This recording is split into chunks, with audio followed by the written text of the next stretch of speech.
Hello everyone. The shutdown of internet services across the region, including Dalbandin, ahead of the peaceful Baloch national gathering, represent a deliberate attempt to silence voices and violates fundamental Baloch human rights.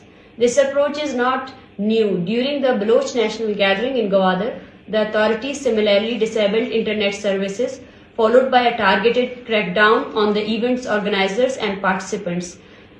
There is growing concern that the same tactics is being deployed in Dalbandin, with fears that the authorities may resort to violence against the organizers and participants of the Baloch Jati Committee.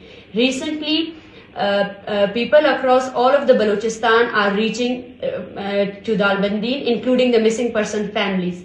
I appeal to human rights organizations to immediately take notice of the internet blackdown in Dalbandin and actively intervene to prevent potential crackdown on the peaceful Baloch national gathering. Such actions not only stifle freedom of expression and assembly, but also set a dangerous course of suppressing dissented voices through force and digital censorship.